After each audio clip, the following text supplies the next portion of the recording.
Sports Talk Live for the culture. We're here today with the usual suspects. Jonathan Moore. How you Ooh. doing, Jonathan? Jonathan live on location at 2SP Brewery, it looks like, out there. What you sipping on? Oh man, I got this Bronson sipping on this Bronson right now. Okay, you going hard in the paint. So that's good. Hard to bank early in the game. I'm early jealous, man. I'm jealous, man. early in the game. So we're gonna get Some into of us are parched. we're gonna get into some NBA talk. So that definitely fits the bill going hard in the paint. How you doing, Duke? Oh man, it's a beautiful day in the neighborhood, Yeah, man. Sports talk.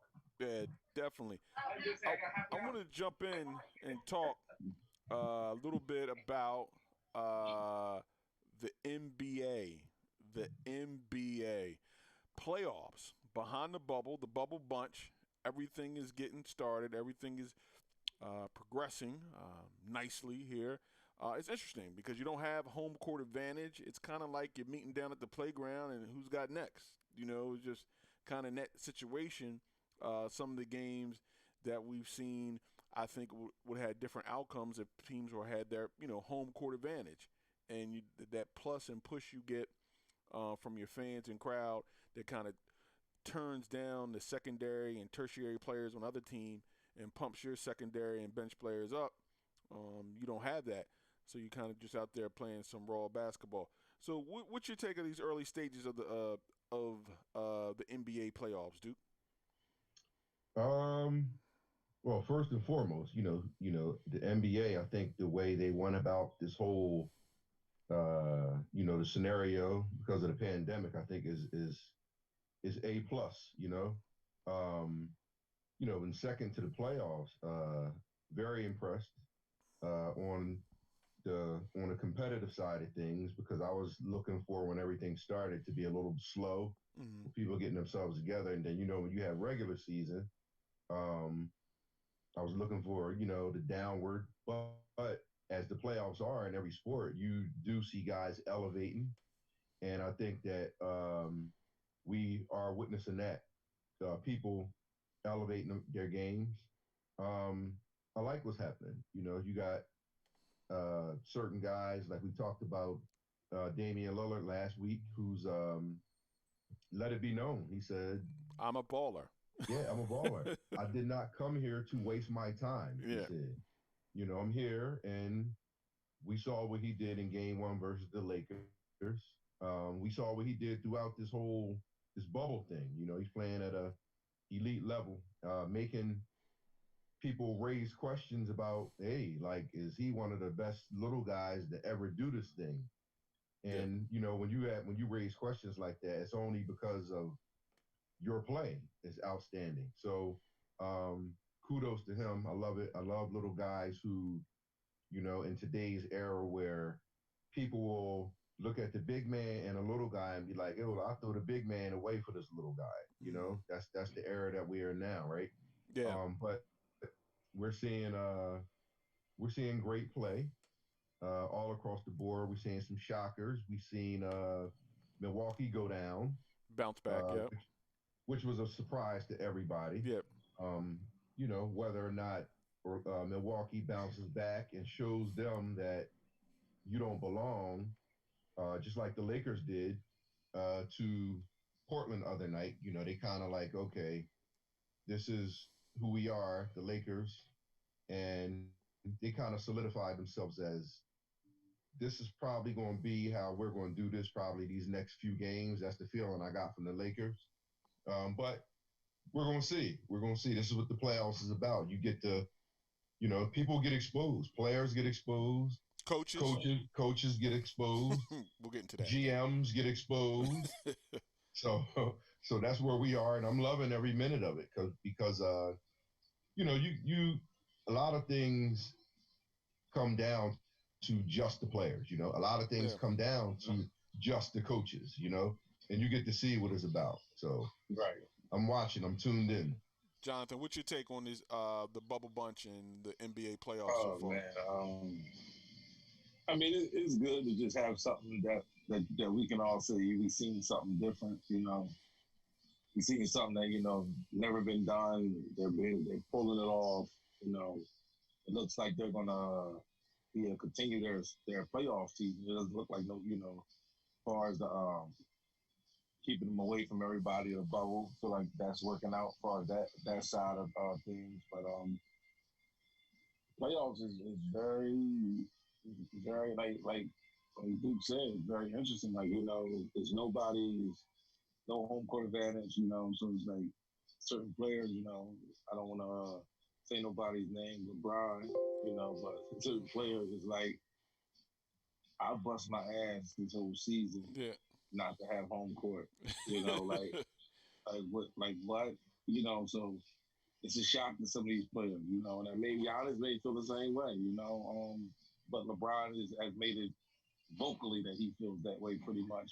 Giannis may feel the same way. I mean, he worked so hard to get that extra man, in the seats, and now it's just like we playing in the gym, Yeah. and like we all said, these guys that normally would shoot 30% in the season, they will only probably shoot what 20 something percent in the playoffs. Is now shooting 40 something percent in the playoffs. So And that, and it's that, a yeah, and that's interesting because Daniel Martin he brought up an interesting point. Did you feel that the Sixers had a 29-2 home record this year, and they don't get to play at home or home court advantage? Did that hurt them? We're going to do a whole segment. We're going to do a whole segment on the Sixers. Uh oh. Uh, Get your Pepto. Get your Pepto so we're going to Bismol. jump on that. yeah, I think it I don't think it may have helped. I mean, you can't say a team that's 29-2 at home that is not playing at home didn't yeah, have that would be a detriment to them. But it's all even. That's what's been put in front of you, and everybody has to deal with this bubble situation. So you got to grow and adapt in the bubble situation. One of the things that I think that's really helped out with this bubble situation and the playoff format is that you're getting games all around the clock, starting in the afternoon and ending up. We're getting to see a lot of the players on the West Coast that we don't get to see in the crunch in the playoff atmosphere because the game started at 10 o'clock and they try to spread that out. You got an 8 and 10 o'clock game. But I think with the game starting at 1, 3:30, 6:30, 9, you're getting to see a lot of basketball. And getting to see a lot of players that you didn't you usually don't see being on the West Coast and also during playoff times when games are starting at 10:30 on the East Coast side, which has been very exciting to see. Got to see Luca play. Unfortunately he twisted his ankle last night. Very dynamic player. You saw Damian Lillard put in work game one against the Lakers. That was a game that, unless you're a hardcore Laker fan like Jonathan, you probably on the East Coast is going to nod off Pretty much. after the second quarter, and you won't be able to see that. So I think from that perspective, it may be something they want to look at moving forward. Just not during the Saturday, but in the afternoon time. I think one of the things that brought us in as sports fans is being able to see the players play, especially like baseball, afternoon baseball playoff games when I grew up. Being able to see the teams play is a big thing in marketing your team and everything like that. That is essential. Just getting eyes on your product. And I think a lot more eyes. One of the things about the bubble in this situation, there's a lot more eyes, and I say East Coast eyes, because we have that East Coast bias. If it's not happening in this time zone, it's really Pretty not. much. It's really not relevant. So you're not getting that East Coast bias that you usually get, and you're getting to see everybody play, and it's really been refreshing to see. They really made the best out the situation with the pandemic, and I think the NBA has to be commended for that. But one of the another thing. what Uh, Another thing with that time zone thing. I'm a Lakers fan, so I don't want to seem like I'm trying to give things for us being losing first game, being 1-1 mm, with the 8 seed. But if we're used to playing on our side of town, now they've been living over here, but they still got us playing like they still got us playing the late game. mm, How much of that to LeBron and my team, the Lakers' body is like like normally you adapt to playing at 9 o'clock. Cause normally it's what 6 o'clock over Mhm. LA, in yeah, LA. 3 hours Mhm. different. But now it's not 6 o'clock in Florida. Hmm. So and after what we all agree after 4 or 5 days, you get adapt to the times that you're in. So it's 8 o'clock. It's 8 o'clock there now. So now I feel like I'm playing a game where I almost supposed to be getting ready for bed. Hmm. It's not the same as when we was in LA and we playing this 9 o'clock game. Hmm. So that I think that could play a part. And also, well, they got the benefit because Portland is almost the same way, pretty much. Yeah. Pretty much. But I think going forward, we get past it. I think that can play a part, in other teams and other games because it's the other side of the U.S. for them. Yeah. So that time zone is going to play a part in those teams because they're going to adapt to that time zone. And so now we're playing a late game. Well, I think that I mean, what you're saying is, could probably there's some validity there, but I don't think anybody cares, you know, just Right. because everybody's in the bubble together. Yeah. We in the bubble together. Portland is in the Right. same boat. The Clippers, they're So in the same boat. right, So, right. So you know, don't play us at 9 o'clock every night like we're not in the bubble. Rotate it. Don't play us at 9 o'clock. Exactly. Don't play us at 9 o'clock like we back You in LA. you I want think I think you sound like that. I can just by your conversation, I can tell that the series is tied 1-1. to, but if you play at 12 noon, then you're playing at 9 o'clock in the morning. If you play at 1 o'clock, But that's 10 a.m. that's when we're in LA. We're not in LA no more. We've been in Florida for the last You- 2 months. yeah, your Like So body. you're a Floridian. You're a Floridian now. You're not a LA. You're not a Californian. You're a Floridian now. So your body should adapt it. Yeah. right. So now you're giving us late games. So you're giving Yeah. us late games now. Yeah. But So they're they giving should you, rotate that. but they're giving you late games because your fans are still 3 hours behind. That's what they're trying to get eyes Correct. on their product. Correct. Because You're right about that. you're like when you play at 9 o'clock, it's 6 o'clock in LA. People are trying to get home from lunch. They may not go right home. They may hit the wings and happy hour and watch the game at 6 o'clock. If you start them at 3:30, that's 12. That's in LA. That's the middle of the day, the afternoon. So Just like you, Right. Jonathan. Just like you. that's why they're playing them late because it's 3 hours earlier on the West Coast.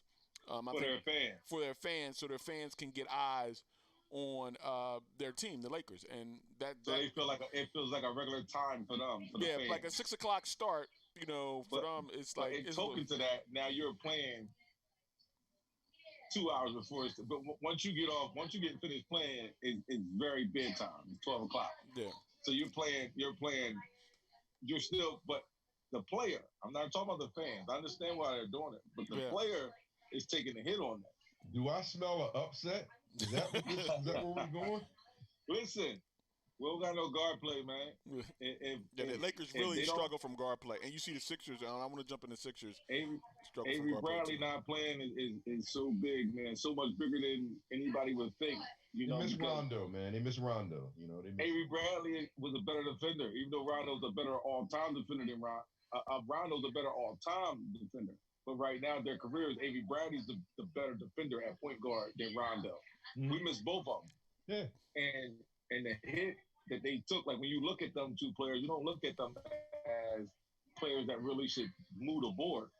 But when you're playing against a two guard heavy, that's point guard heavy, a 2 point guard team that plays their point guards on and they're point guard heavy, and you're down your two starting point guards. That's big. You're playing your fifth guard. You're playing Cook, who rarely played in the regular season. So you're playing people who you don't want to play. So you got the Cook guy guarding Dame time, like on Dame time. What's the status with J.R. Smith? He's gotten some I minutes. don't like J.R. Smith. I wish they played Dion. I wish they played Waiters more. Me, but J.R. Smith and like Caruso, they're LeBron friend. LeBron likes them, so you know how that goes. It goes a little different.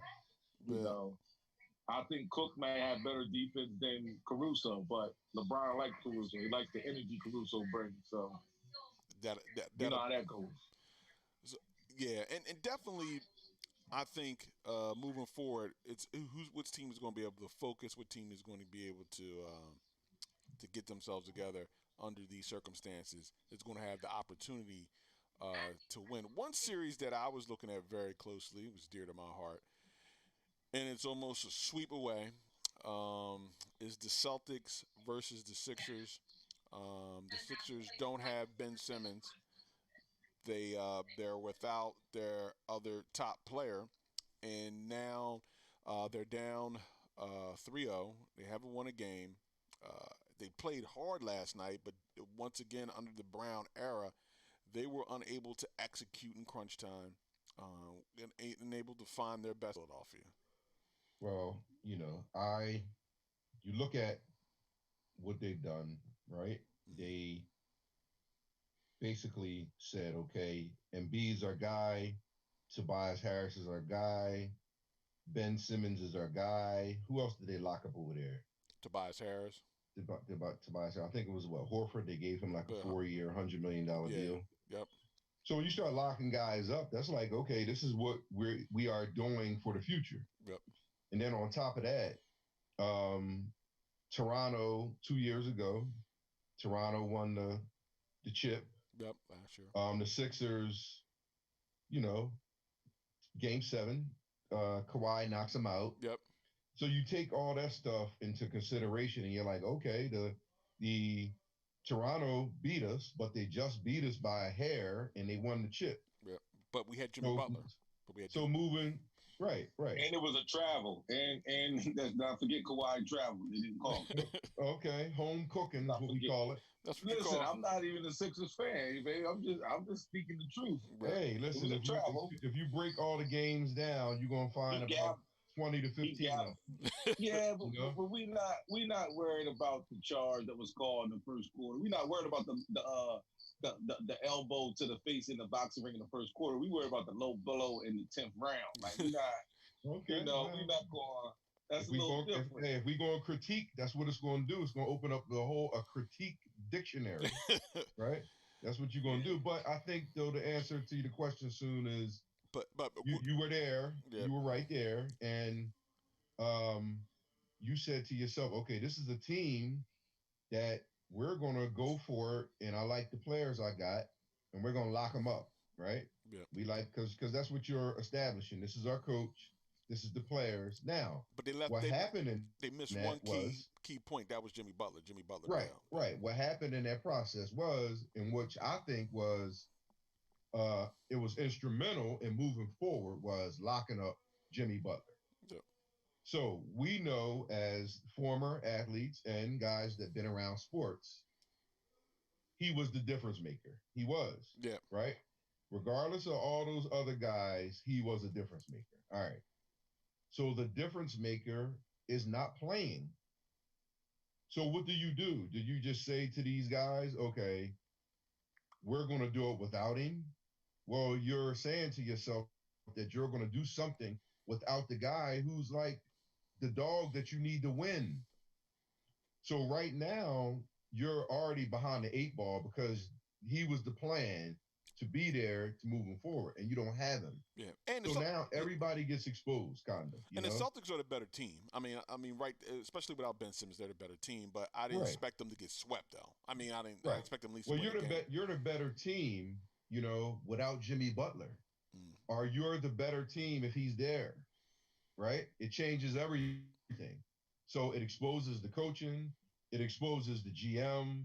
And it exposes the players that you locked up for 180 million, 150 million. It exposes everybody. They got like $500 million locked up. Right. So basically, the answer to your question about is it over? I think you blow it up. I don't think that you just automatically say you're leaving. I think that you throw the names out there and you see what you can get, because somebody's going to want every player on your roster. Somebody's going to have interest. Now, whether or not that's interest enough for you to take on what you can get value for them is another story, because you just don't just get rid of guys just to be getting rid of them, because it's all about the right pieces. I think you do that. I think you throw those things out there. All right, who's I got Embiid out there, I got Ben Simmons, I got Tobias Harris. Are there any takers? Now, I if there are think, no takers, you yeah, got to rock with what you got. I think Embiid is solid. He's going to be there. He's the foundation. Right. I think a lot of it has to go with coaching. And I like Embiid. I The, like him. the guard play, the guard play struggles immensely. Yeah. They really don't feed the post well. They really don't deliver passes. A lot of turnovers. They don't move well after Embiid has the ball in the post to find open spots. There's a lot of things that they just don't do well, and a lot of it after 7 years. You got to look in 7 years in multiple lineups, multiple players, people in and out. We switched this thing up. I don't know who else got the. I don't know who else in professional sports has a 7 year process. That's what Yeah, I don't know. that's what I mean. And we know we were tanking before, and we're talking about, and I'm gonna throw up a picture up here, um, so we can see real quick the process. And that's what it was supposed to be. And we moved on to many incarnations of this, and move Sarge going, move players in and out. It's been a whole lot of movement back and forth when you're talking about actually the process. And right now, we can say the process is over. The process is it wasn't a success because the process wasn't about getting swept in the first round. The process was about winning championships and winning chips. And I think one of the main things that has hurt the process is the draft picks and the moves they made. But one of the things you have to be honest with, and I'm not giving a brand a pass. Philadelphia is not a free agent destination point, so you kind of got to work with the players that actually want to come to your squad and play for you. And you may say you overpaid. You may say, we did this. But you have to look at that realistically. It wasn't like Kawhi Leonard wanted to come to Philly and we say, no, we're not going to get you Kawhi. We're going to go get Tobias Harris instead of, Kawhi. He didn't want to come here. KD didn't want to come here. Brian didn't come here. So Philadelphia is not a top tier free agent point, so you have to deal with those players and be able. And it kind of gives you a disadvantage because you want to be able to hand pick your pieces. Oh, I can get these quality pieces, put them here, and here we go. We got a draft, and now everything flows. You kind of had to go.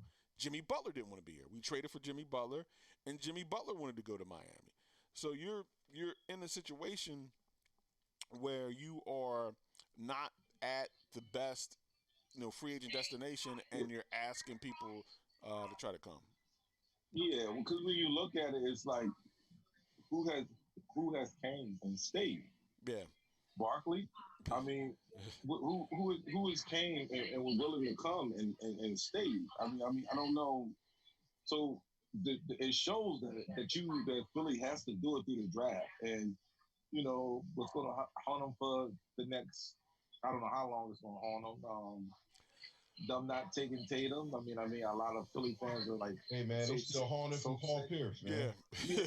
Not taking Paul Pierce. Like I don't know. I don't know if it's like I don't know if it's like passing up on Michael Jordan. I don't know if that's the feeling that the Sixers fans have right now. In their gut about passing up on Tatum, especially when they watch him put 30 up on them every night. Watch him take over. He was in foul trouble last night, but we watched him just take over the fourth quarter and make the buckets that counted last night all night. And I just don't know if that's going to haunt him. But like you said, you got to throw it through the draft. You don't have that's the only chance. And then the draft, they just missed one piece. They tried to do it, they had it. Even Tatum, where he got him at, where he would have got him, they wouldn't have had to get Jimmy Butler. They wouldn't have had to trade for Jimmy Butler. So they would have had a good squad coming this year. Maybe man, it's just it's time to blow it up. It's time because you got. But the reason why it's time to blow it up because you look at the contracts and then you look where you're at. Like so, where is Philly at? Honestly, when they're second on the East, They're not even six second on on. the East. Yeah, like I'm gonna say six on the East. Like that's not good. Be six on the East never been good. You barely winning. You barely above 500. Well, I look at it like this, and I'll say it every time. Who in professional sports has a 7 year process? That's what I want. Yeah. Well, it really wasn't 7 years. They was waiting for Ben to get back from the injuries. Players was getting back. Okafor didn't work out. The other big man didn't work out. Sound like a process to me. Look, it They didn't moved work a lot out. of pieces. The process wasn't really designed to be But that long. here, here's my thing about And it was really 6 years because last year the process was complete. yeah, they couldn't quite get over the hump. But I want to Yeah, it was a shot. You know, shots happen. We got some shout outs soon. oh, shout them out, shout them out. We got Mr. Jason Reeves down in the ATL, Hey, Jason. Mylan Beasley, Miss Wendy Dublin, Kelly Bain down in sunny and hot Tampa, Florida. Oh, how you doing? Christian Thompson, young soldier. Little background about this guy, man. As you get old and you finish college and you look for the next step, he was that guy. He was that guy. He's doing well. Christian, what's Great. up, brother? Glad you're Mr. doing Farron, Meatball Hand, Roberto Lombardi, Holly Rosendale, how are you? Mr. Sharon Lynn Montgomery, Mr. Luke Ivy, Wanda Brown, Regina Brussel. What's up? Thanks for joining, ladies and gents. Definitely. And one of the things that I wanted to talk about is in the acquisition of talent and players that I believe Ben Simmons is the Scottie Pippen of a championship team. Ben Simmons does a lot of things, defense, he's going to guard the toughest players, going to rebound, not a natural scorer. He's not the Jordan or he's not that player of a championship team. Right now, I don't. He may blossom to that next 3 years. So they still got to go find their star ball handler scorer from, as Coach Greg would say, the 2 or 3 position. Because I believe you got Embiid, who's a dominant player when he wants to be there and mentally focused, but he's going to miss some games. But you know that. So you got, which I believe Ben Simmons is your Scottie Pippen piece. So they're still looking for somebody who can dominate the game offensively and carry you. And it may not all the time about getting good shots or creating, but it's about, all right, I got these trips up the court, and that's what I think they're still looking for. You saying they need almost like even though nobody wants to play with him, but we're gonna see what he do in we're gonna see what he does in Brooklyn. But they need like a Kyrie, Kemba Walker. Well, yeah, they need. I was thinking they would go get them and move Ben down, and that would give you some offensive ability. You need somebody who can score. You need better guard play on this team, and you need better coaching. I think you need to go a little further down on the scale with Ben being Scottie Pippen. I think I would go further down. I think blossoming I may call him like the Ron Artest, Lamar Odom, Iguodala. Iguodala, I would call him like that. But I think he has the ability. But I think not the Pittman. I think you call him earlier the Kawhi on the Spurs Kawhi that was just a defender. But they had other Hall of Fame offensive components about that. Right. But this is what I would consider more. I think that's his upscale. I think that's his top. I think his top. That's his ceiling. That's his ceiling. I think his ceiling is Scottie, which is a great player. I'm not knocking him, but and you need Scottie Pippen to win 6 championships. So Correct. I think they got that piece. They need the offensive piece. They need somebody who's like, okay, we got to double him. He just got hot tonight. He just went for 22 in the third quarter. We don't have, and it wasn't anything we drew up. It was like, I'm going to get 22 points. I think that's. Who honestly could have got it? Y'all just didn't give him no playing time. Kid named Jared Bellis. Yeah. Jared Bellis was he was like a Monte Ellis type player who was just instant buckets. And we were I was flying to LA. I was flying to LA and I was telling my brother about it because what was the guy named that got hurt from the Pistons, from Portland, light skin guy? Porter. No. Yeah, he got hurt. And when he went down, he got the start. I said, listen, Jared Bellis is good. I said, he scored 100 points in high school. Yeah. So this guy is good. He put 37 points that night, 36 points that night. I said, I told you he was good. And but I followed him. Because he was in that era with Tyreke Evans and O.J. Mayo and Eric Gordon and all of them. He was in that era with them. And you got to just give him the ball. Like, I definitely think I don't know where he's at now. I don't even know if he's playing, but he's somebody that just never, I feel like, never got the right opportunity, and I think it just hurt his career. Like he is instant buckets. You know, I don't know if he had a fallout with anybody on y'all team, Hmm. reason why or what.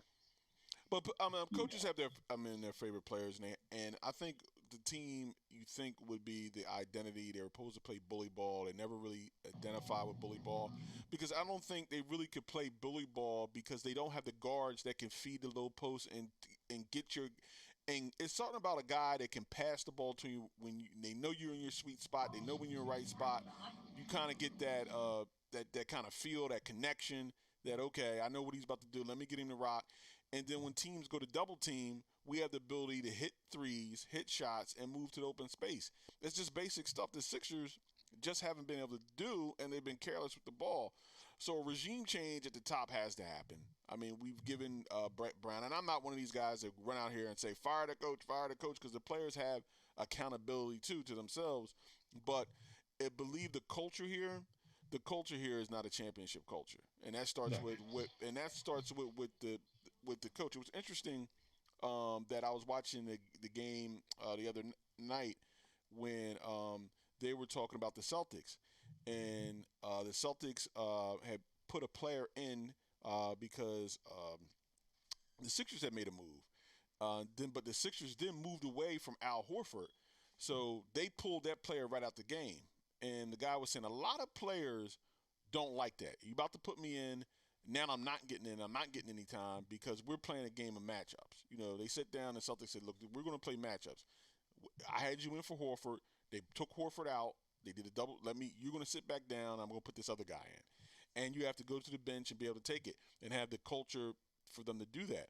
And that's the culture that your coach has and your star player has. Like when they had Kyrie, that'd probably be an issue. Like when they had Kyrie with the Celtics, they weren't as successful because the superstar had kind of flex their culture out. But now with the coaching that they have and the team that they have now with these players, they have a culture there, and flat out when you got the better team that they have now, especially without Ben being in the lineup and better coaching, you kind of end up 3-0. I mean, that's kind of it is. Yeah. Um, And on top of that, we got two major players in this game that are not even playing. yeah, Kevin Durant and Kyrie, yeah, which are in the same conference. yeah, And the Knicks are looking like they're moving forward. They got a coach, yep. and they're not going to keep the same Nick team. Look out for them to make some type of splash with Tom Thibodeau and running that ship, next year. Yeah, and I think uh, the Sixers and Sixers Nation. I said I had posted on Facebook. Thank God, Dad took me to that championship parade in 1983. It may be the only one, but I seen one. Yeah. Moving forward. But I also want to talk about those Toronto Raptors. The Raptors, who are the Rodney Dangerfield of this NBA. They're handling their business. They have No respect. No they have a respect. chip on their shoulder. They're Yeah, like just no respect. The last time I checked, they just won a championship. championship, and they said this wasn't all about Kawhi Leonard. I think that's the chip, and it's great. Isn't it great to play with no expectation and be the defending Oh, champion? Oh my well, to them, they do have expectations. expectations, but but they're not feeling that like the pressure is Right, with right. internal. It's not from the outside forces looking at you like, oh, y'all should win. Nah, y'all Toronto, they're no bad. Yeah, they may get out of the East, but are they really a threat? Okay, okay, we'll see. Yeah, Uh, yeah. You Hey, know, listen. At the end of the day, let's look at their roster, right? Um, Kyle Lowry, mm, right? More than capable, proven, Fleet, gritty, right? Fleet, Van Fleet, yep. right? Siakam, Siakam, and that's the point. Siakam's improvement has yeah, been exponential. I mean, his half court improvement, his ability to make shots. I mean, they started with him 4 feet from the basket and moving out, and right. he's hitting some threes now. Um, Gasol. yep, So if you want to break down rosters, I mean, they got guys on their roster that can get it done. and they got the The culture big, too. yeah, the biggest thing that I like about them is I don't think they really care about who you have on the other side of the ball. Yeah. That's what I like. I don't care who we're playing tonight. If it's the Greek Freak, if it's LeBron, so what? I don't care about your accolades. show me that whatever you were doing, you're gonna have to do it against us and win. They Yeah. don't care about that. That's the one thing I like about them. It's like, okay, we're the Raptors. I can play, you can play. If you win, you win. But guess what? You're not gonna just walk over top of us. You're not gonna do that. You have to play to win, and that's their attitude. And I love it. I love the Raptors right now. Yeah, it's going to be interesting to see how they come out. Uh, Anybody think the Sixers can come back? My question to you is, why'd you laugh after you said that? I haven't been drinking anything too heavy. I'm gonna sip after this. Get into some situations, as I used to say. But it's interesting how this whole process and the whole thing has come to an end, and for Sixers fans and Sixers Nation, we're kind of right back with a team with a lot of parts that don't fit together, and with It's going to be very contracts. interesting because they got to come together. I think now more than ever. That means the general manager, the coach, and the players. Like, Mm. what are they going to do moving forward? Is what I'm looking forward now. To because you can't keep the same flow that you got. Something has to happen. Yeah, they're definitely going to make a move. I think it starts at the top. It'll start with the coaching. I don't know about Elton Brand. He'd be given an opportunity. He kind of put this team together. But I'm not a big thing of quick breaking things apart, whatever. You have to look at guard play. You got to get legitimate NBA threats at guard on this team, Yes, yes, and you yes. start from there. And will Ben develop offensively, half court, 15-foot mid range game? Well, that has to happen. That has to see. Can Ben stay healthy? I mean, that's another question. Can Embiid stay healthy? That's another question too. Hey, listen, and they're $1 million questions Yeah, too. they're 100. That's 350 million, $400 million right there. Questions right there. Uh, Well, that have to be answered. the other questions are, who is the coach out there that the Sixers can get? Mm-hmm. Do you buy in getting a rookie? Mm-hmm. Do you buy in getting Depends on someone who that he coached for a few is. times? I think I think I I think mean, they're going to what try. I think they're going to try to what pull it. rookies out there? I think A I rookie think that's I think played. I think they're going to go to the main line and try hard. I think they're going to go up on the main Hey, line listen, and try the to. way it looks is how you see those questions that you asked, Jonathan. Yeah, There's only one way to find out is if you throw your bait, which is on your team, Yeah. throw it in the right, ocean and see right. what you But attract. do you go and get? I mean, what rookie? You gonna get a rookie that played, that's coaching, that want to coach who? I don't know. What I Yeah. mean, I don't see who you can get. Because you can't get. Uh, You got to throw I, your bait. You got to throw your bait out there and see what you can catch. and then that point guard. Who do you get at point guard? Do you get Van Fleet? He's up for contract. I mean, do you consider him someone that can be ball dominant? I don't think so. With the personality of Ben Simmons, you limited on who can really take that ball out of Ben's hand. Well, they moved him Because down to 4, but the new coach may come in with a different philosophy and bring him back. I mean, but even though they moved Ben to 4 in that starting lineup, there was going to be situations where he was going to run the point. Like there's going to be Yeah. with Oh lineup yeah, and yeah. saying he he's was going still to be gonna play one. he's still going to be ball. He's still Yeah, going to have the LeBron ball in was his hands a four lot. for a Yeah, long time. yeah.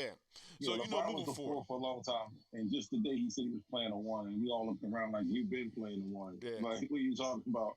Oh yeah, I'm gonna play point guard this season. You've been playing point guard forever. You've been kicking it to those little guys.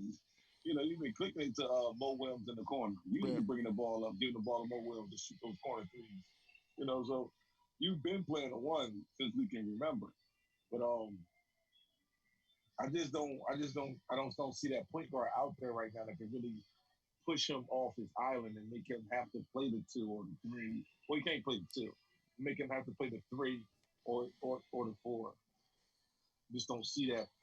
I just don't Hey, see that point guard up for contract. I don't know. your Maybe I'm not looking 76ers at it. got a lot of figuring out to do. That's what they got to do. Oh, they got a lot of. But like you said, if you're not going to blow it up, you got to get a point guard. You got to get somebody to shoot the ball. And remember, they don't have the luxury of having a full summer to work on these things because when do they start the season back up again? Yeah, they're talking about I don't December. know. They may talk about a December, January start. December? Yep, the December, January start. something like that. I You don't know, know. or maybe Maybe February. go find Jimmer Fredette, man. Remember that guy? Man? Now Get him we in the need some lineup. people definitely. I'm gonna jump in. I'm gonna change the pace a little bit.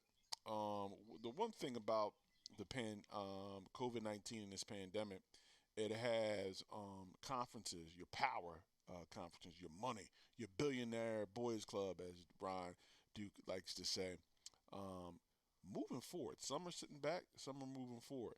And the question I ask is: this the leeway of the undoing of the NCAA with his hands around these conferences, with his hands around this young talent, um, where power conferences now are going to look to say, hey, why do we need the NCAA?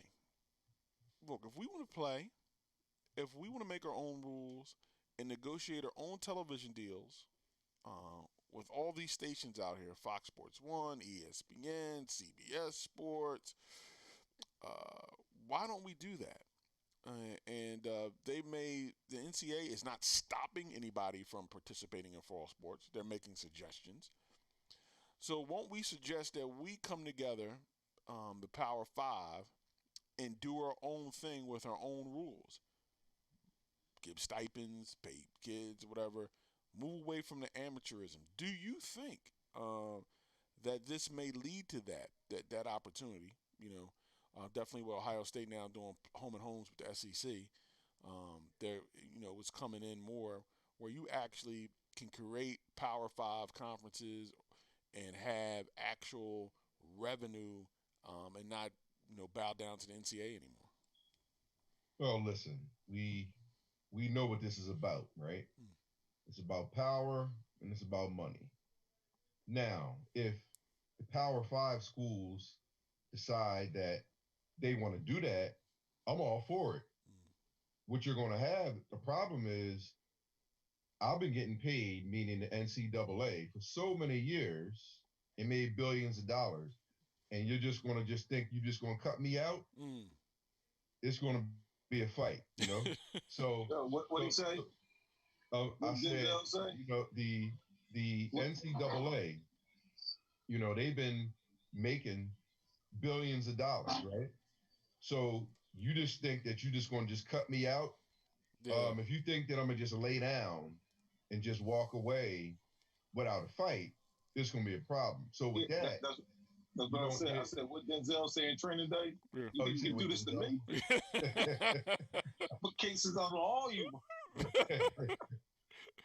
so to the NCAA. Yeah, and that's what's going to happen now. When you speak about that, you just don't. That's a ball game where regular lawyers don't get involved. Now we at the federal level, and who knows how long these things go on. Yeah.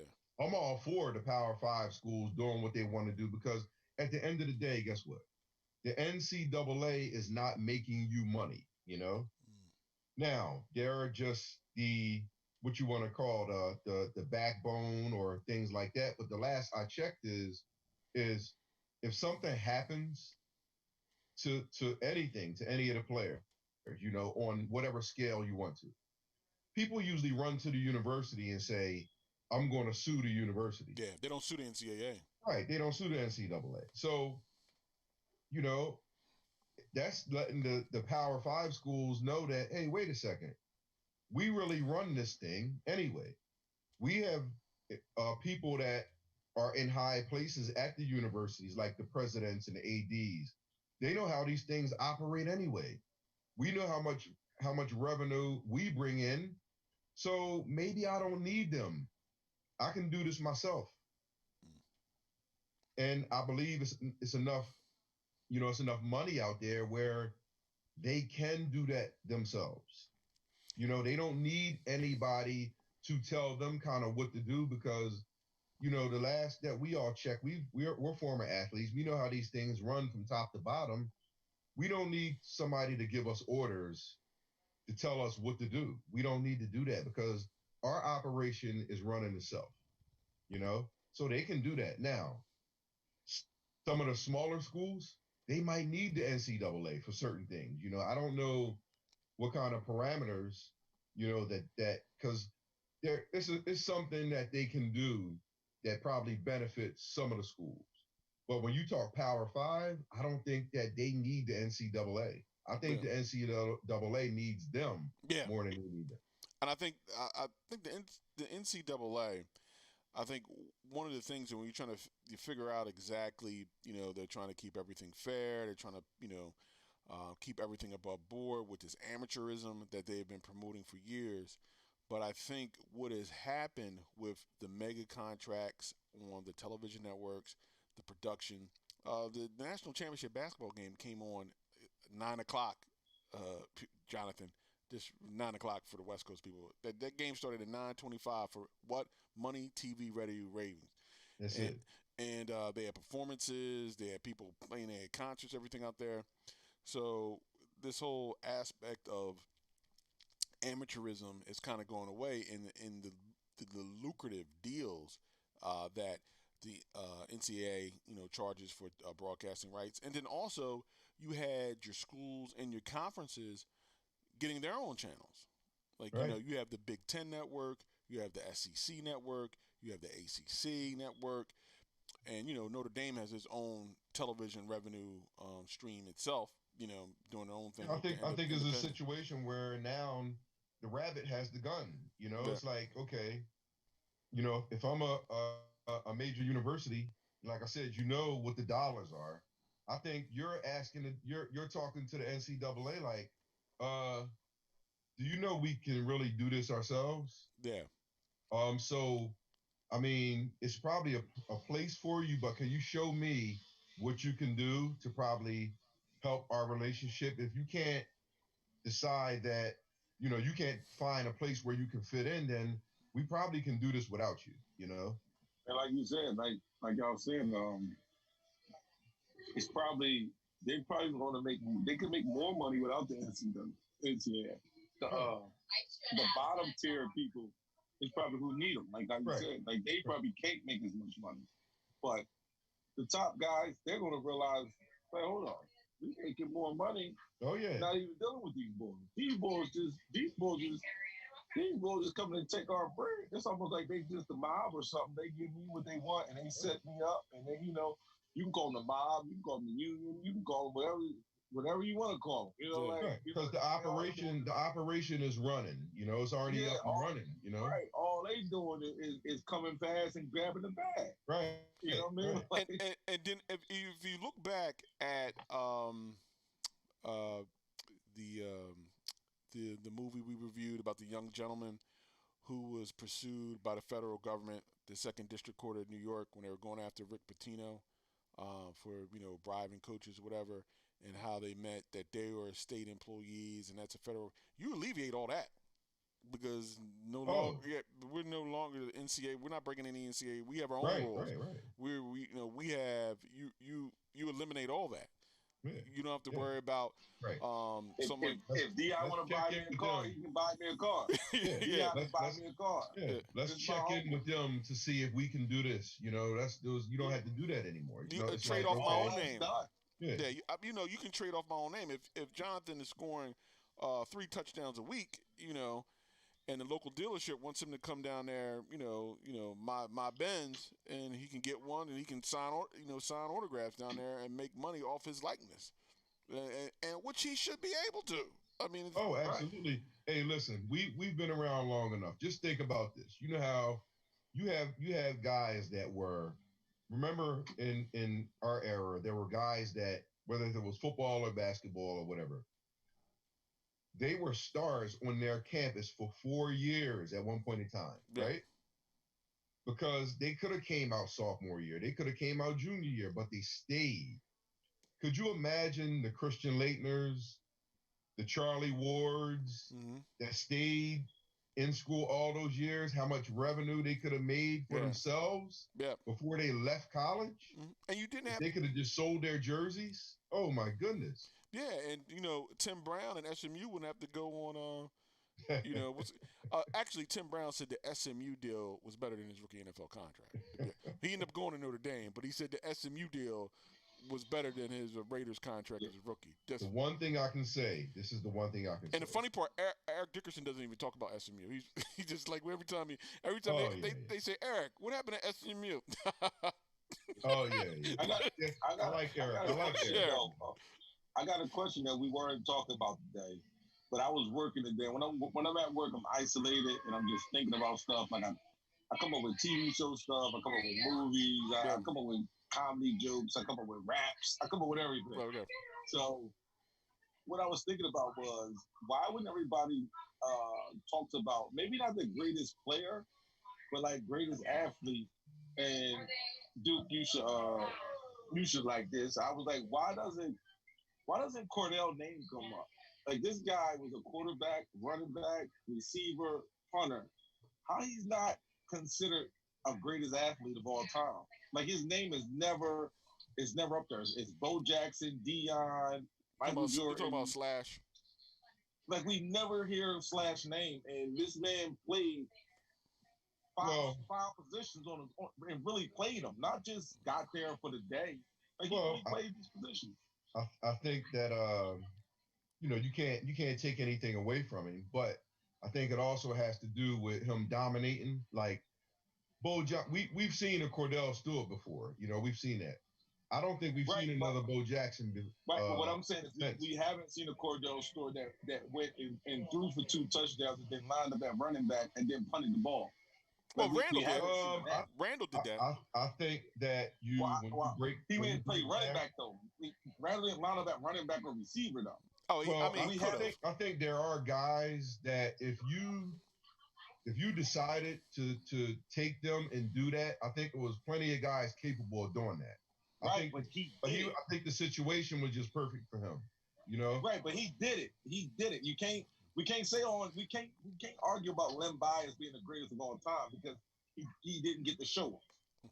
Cordell did these things, and nobody. I mean, he's not even mentioned. Like, I'm not saying. Well, he did it good. I mean, he did it good. I mean, it was if he was super dominant and put up numbers. Right, but I'm not saying give him the trophy. But what I'm saying is, his name is not even on the board as a great all-around top 10, top 20. As a great all-around athlete.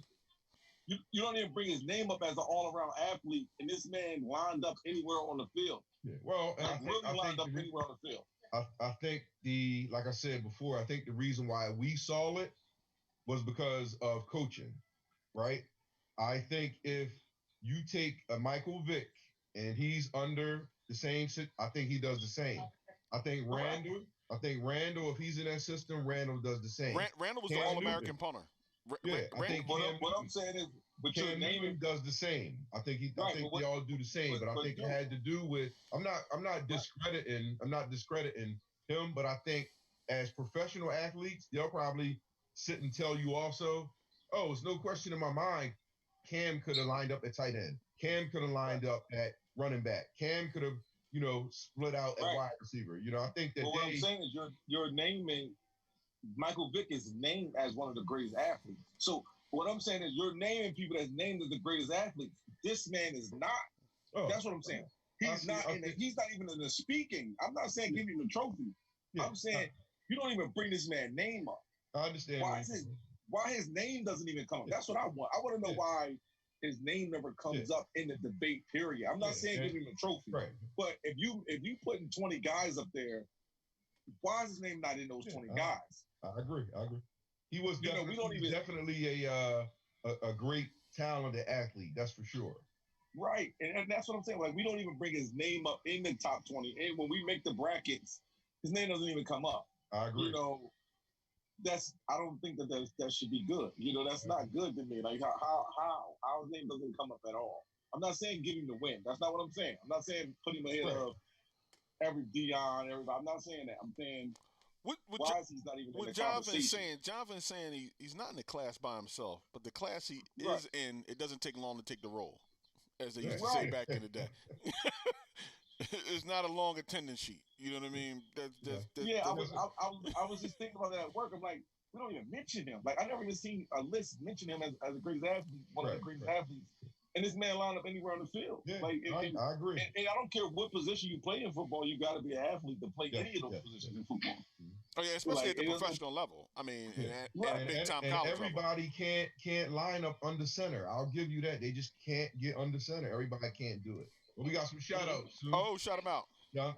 Mr. Eddie Thomas, Mr. Julian Dunkley, who's doing some very, very big things on the high school and AAU Okay. and college circuit We got to get him on. for Got to get difference him on. makers. Got to get him Ms. on. Satire Arthur, Miss Shelley Blackstone, Vanessa Condi, and Mr. Christopher Ransom, West Virginia State University. What's up, brother? Ira Madison, and coach of the 1994 National Championship, Gloucester County College, Mr. Roger Lasath. Thanks for joining, ladies and gents. We got to get Coach on. I need to talk to Coach. We Coach Roger? Yeah, we got to get him on. Oh, we'll get him on. That's a snap of a finger. We can get him, Coach. I hope you hear us. He's also a national champion of Cheney State University, 1979. So he had some rings and things. Okay. We'll get you on, Coach. We'll get you. I definitely want to have that conversation. Real soon. I definitely want to have that conversation. But that's going to be interesting, as you move forward. And I think as everybody now, and I think more as people are trying to monetize at an early age, people are trying to take whatever they're doing and monetize it and be able to get as much out of your career as possible, and especially with athletics, 18 to 32, 33 really, you got a 15-year window to get the most out of what you want to get. I think the situation with the NCAA is going to be kind of tenable right now, especially people want to play. Like, even with, the Big Ten and the Big 12. One thing I want to talk about too, in the state of Pennsylvania, the PIAA, which handles high school sports and football, they voted 25-5 to continue with fall sports. So, but a lot of schools have made the individual decision, to shut down. A lot of leagues said, no, we're not going to do it. I think there's a lot of pressure. I think there's a lot of political pressure on it. But also, I think it clearly, it's a haves versus the haves-not situation. Your affluent schools can afford the multiple trainers, all the things to try to mitigate, because you're not going to stop the spread mitigate the spread of COVID-19 while trying to play sports, But your poorer, lesser schools, especially in PA, where things are funded by property taxes, keep schools poor. Well, that's a whole other situation. But they won't be able to. They just don't have the resources to try to protect students and student athletes, and they probably don't want something negative to happen after they tried to force, not try to force, but open up a situation where we're playing athletics during a pandemic, and now something has happened. What do your guys take on the PIAA, the vote 25-5 to move forward with fall sports, if you do select so as a school? What do you guys take on that? I mean, and to me, you gotta just monitor everything. If it seems like it's working, then it's working. But once you get 3 kids tested and they test positive, and then 3 more kids test positive, you're going to have to shut down. You're going to be forced to shut down. But wait a minute. Notre Dame tried to come back, because we all know why they tried to come back, because, like we say, it's all about money. And then they had 146 kids get COVID, and now they have to back off and go virtual again. It's kind of like, if you're going to be in tight quarters and kids and students aren't going to, they're going to be students. We're going to be young. You have a situation that could be, could be problematic, just to say the least. Problematic when we talk about a pandemic. It's more than problematic. When you talk about a it's pandemic. Almost like you sacrificing these kids to play sports this year. Yeah. Just take it as an L this year. Just deal with it. It's an L in the books. The stocks is gonna go down this year. Just live with it. Focus on next year. It's hard to see those kids. I know those kids want to play. You got the 12th grade. Like I said, I want to play. Like I said, I'll be out here playing, pandemic or not. But adults would be like, no, Sunni, you're not playing. Right. But that's you. But you talking about you at 17 years old. Yeah. you also know a 17-year-old doesn't have a good mind, Oh so, yeah, definitely. so, But based that's on the why we things we did at 17, but that's why we have adults in the room.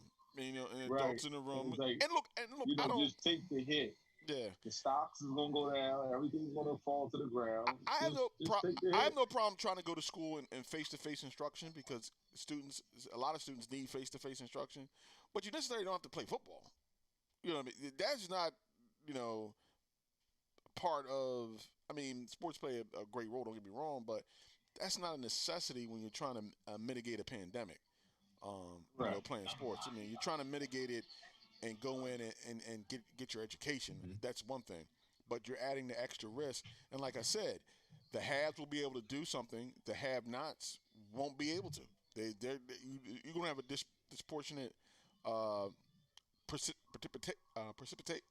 You're going to have disproportionate attendance and precipitation and precipitation and just doing sports. So it's just like it's going to be really really interesting to see how this pans out. I think a lot of It's schools will force it out. yeah, it's a sad thing for players, and I Yeah, think that everybody, I don't think everybody had ever, right, missed their senior year because of something like this, right? yeah, They haven't. And I think a lot of this is the parents, right? Because they feel sad for their daughter or son yeah. That that they experience. cannot complete their senior year. Yeah, that I think that's experience. what a lot of it is too. Because think about it. This is what you have to remember. Like your senior year, this is what it's going to be remembered for. You didn't have a chance to compete Yeah, at all, right? And I think that's what it's fueled on. It's like, okay, you're going to graduate and no memories. The memory is a bad memory. yeah.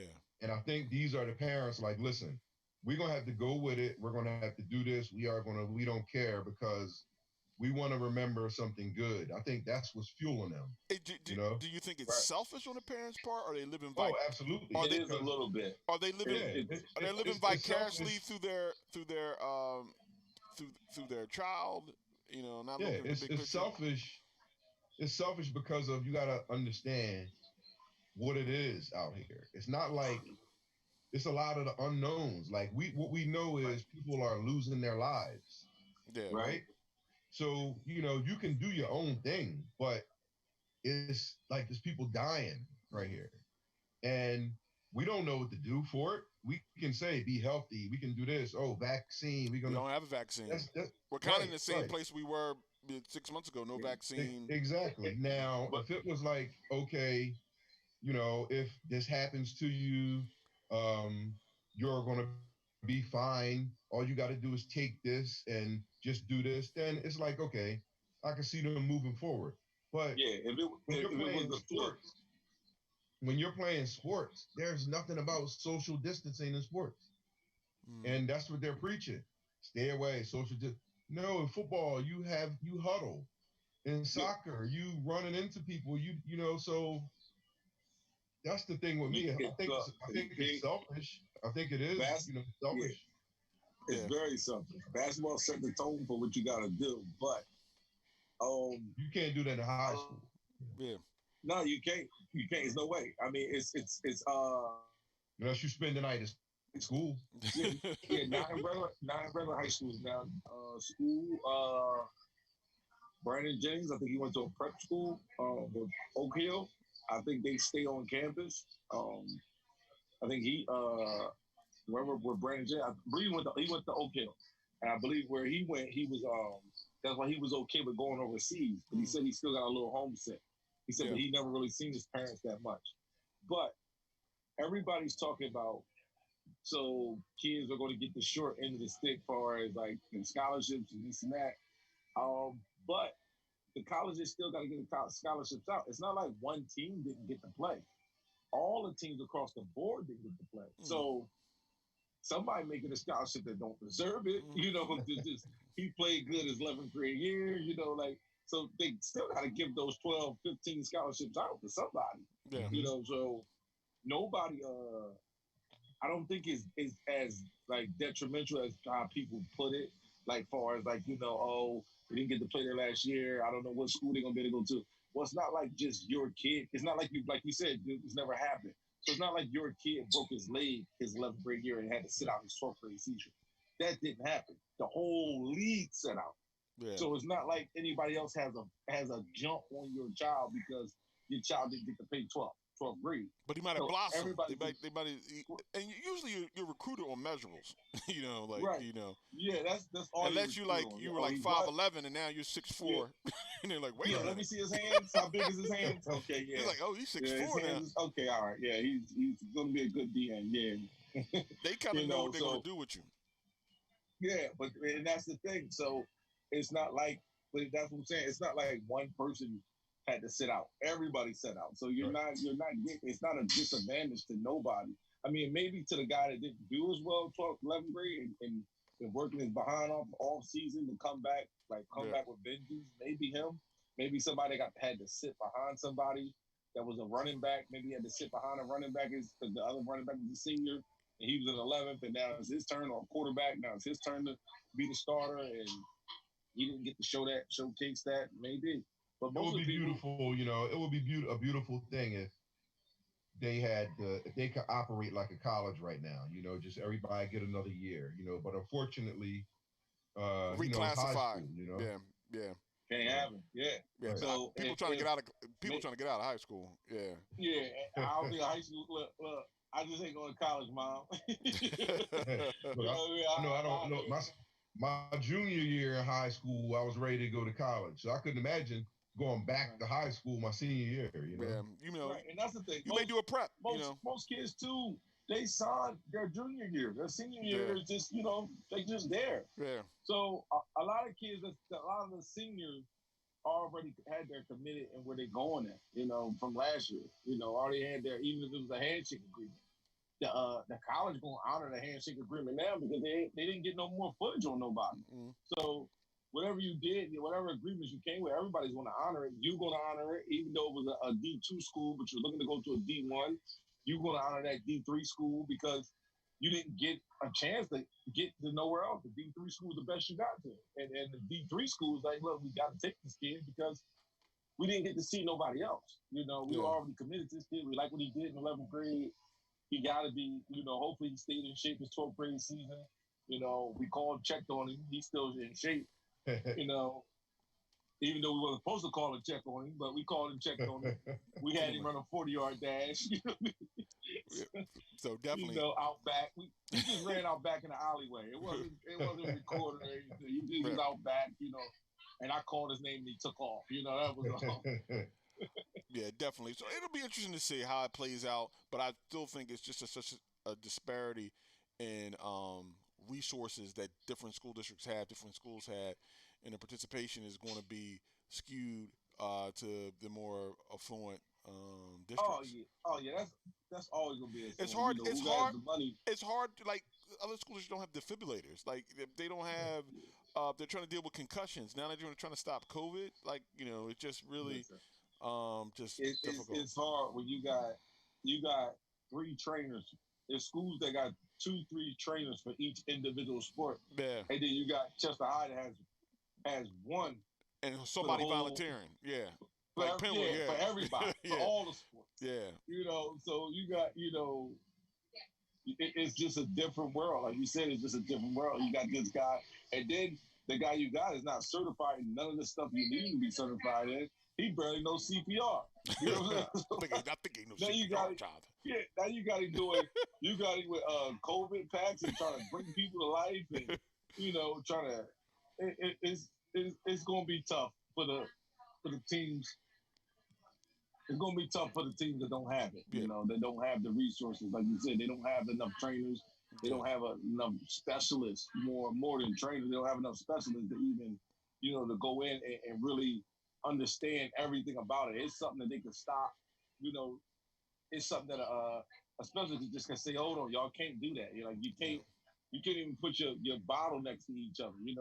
As far as wells though, Chester don't even got individual bottles. Now it's something they just throwing their bottles on the ground next to each other. Like they don't even got the individual bottles.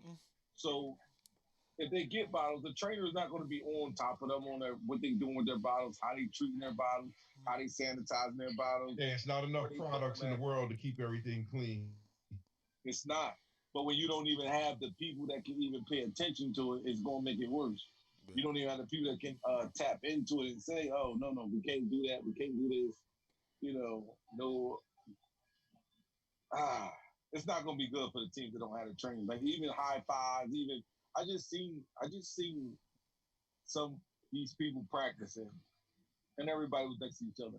Nobody was 6 feet apart. Nobody was doing anything. So We got to get if a close kid together in had it football. in there, and, I mean, and they were playing, and they were practicing hard.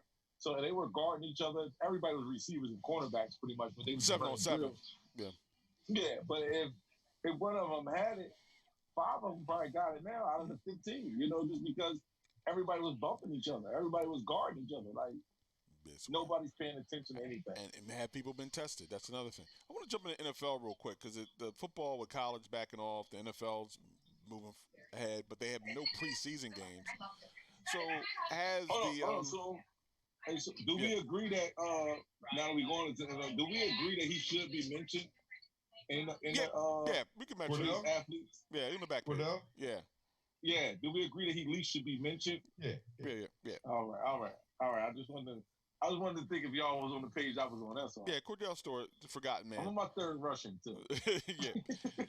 The NFL, the National Football League, no preseason games in the vibe, so you're not going to see anybody. Without these preseason games and training camps, do you feel this is going to be a very injury-prone season coming to the NFL? Without the preseason, without the live reps against other people, how do you feel going into this NFL season?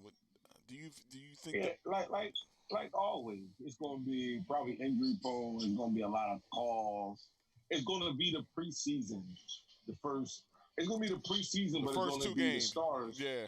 The first 3 games, 3-4 games. It's going to be a preseason, but the starters is going to be playing. Yeah. So it's going to be some hamstrings. It's going to be some minor things, minor pulls and growing injuries, things like that. As far as sitting. And it's going to be a lot of calls being called, holding calls, like that. There's offensive line, a couple more pass interferences, just to get everything together. So that's how I feel. I want to you're talking about a lot of pre-snap penalties. Yeah, it's going to be a lot of that, I feel, just to get everything in shape, get everybody, because they still going to whip everybody in shape those first 3 games no matter what, at least the first 2 games. I think that in order to have less of the problems, I think it's going to be more scrimmaging in practice. I think that's what it's going to come down. I think it's going to be a lot more 11 on 11. You almost have to do that. That's the only way to get ready. How do you? But they got restrictions on that, Duke. The players, so you only can pad so much. You only can put the pads on, and they really scaled that back. Keep the cameras away. We can do some things. Well, what I said earlier, he ran that 40. The high school kid ran that 40, right? Football is not basketball. You know what I'm saying? And you got to. I don't care what kind of shape you're in without the pads. You're gonna have to click clack. You have to. You gotta put the pads on. You gotta start running into people. You need that contact to get ready. Yeah. It's not. I mean, how do you just line up 7-on-7, 11-on-11, and pretend you're in the game? You can't. You got to put the pads on. And if you can't do that, then you're gonna see a hell of a lot more injuries. Time when the first game of the season comes, because it's going to take you 3 or 4 games, like Jonathan was saying, to get yourself ready. Jonathan, you all right back there? I saw your head go back. I'm watching out for you, brother. I'm watching out for you. I'm trying to get them together, man. I'm on the road. Okay. I was like, okay. Yeah, but you're going to have... Look, I just cashed out, man. I just cashed out. 2SP. 2SP. Two Stones Pub. Definitely. Yeah, but you are going to have I think it's going to be a lot of... you're going to have those injuries, man. I mean, and it's going to be a lot of flags But I do think the way to do it is to be able to have Grind, those 11 on 11s in yeah, practice. If grind you more. take the preseasons out, which you do need, Mm. if you take them out, how do you not? What prepares you for game situations? Yeah, because they were trying That's to the cut it only back. way.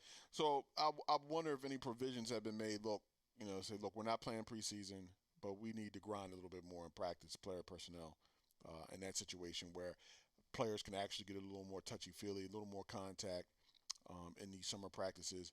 Because if not, it's really going to be difficult just to just flip the switch without those 60-minute games of even though your major starters don't play that much, but just the rehearsal, the dress piece of it. So it'll be really interesting when they try to come out and start the NFL season without preseason games, and wondering if they kept the same restrictions and contact restrictions because of concussions and concussion protocol and things of that nature to be safer, the more safer, healthier NFL. I wonder how's that going in the practices, and we'll see. I mean, it's going to be interesting to see, Very interesting. how they maneuver this whole COVID thing. Football is a contact sport, buddy. So I mean, Last I checked. yeah, and your huddles, you're in close contact. And the only way you can get ready in them trenches, if I'm 300 pounds, is to push on another 300 pounder. A lot of people and it'll be interesting because of the coaches yelling and screaming, and they're in your face, they're going off. Right. Yeah, I always tell the joke when I first started in high school. They were yelling. I was playing defense. I was playing strong safety, and you had to we were playing a team that did a lot of shift and a lot of spread, so I had to do a lot of movement. The coaches were yelling at me so much from the sideline. The team actually thought we were playing a defense called Sunni. They were like, the coaches is yelling, Sunni! Sunni! At the end of the game, the coaches couldn't figure out what they were like. They was like, what's this Sunni defense? They was like, you're yelling Sunni, you're in the even front. You're yelling Sunni, you're in the odd front. You're yelling Sunni, you're blitzing. You're yelling Sunni, you're playing coverage. You're running everything out of Sunni. The down, the 3-4, the 4-3, the blitz. Everything is coming out of the Sunni package. How did y'all get this? Is he saying it a different way so you know to run a different play? Like, how is it coming out of this thing going on? Man, yo, that's funny. Yeah, it's like, what's this Sunni defense? Because we couldn't figure it out. It seemed like everything looked different. Like, we couldn't get a head on it. But that's just the fun things about sports, and that's why we love sports and the things you do, and you make lifetime memories. But that being said, you also have to be safe. You don't want to have any safety first, man. Safety first. Any tragedies, moving forward, definitely want to do that. But fellas, it's been really, really, really good session we had here today.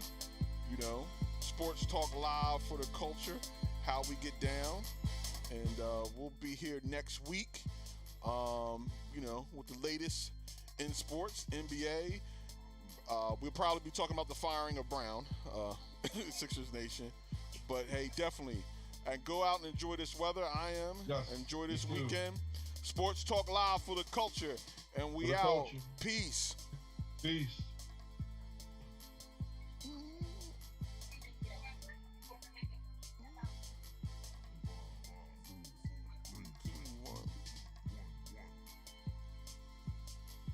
All right, Jonathan. Be safe, brother. Be safe. Where you going to be at, John? I'm about to come out. I'll holler at you.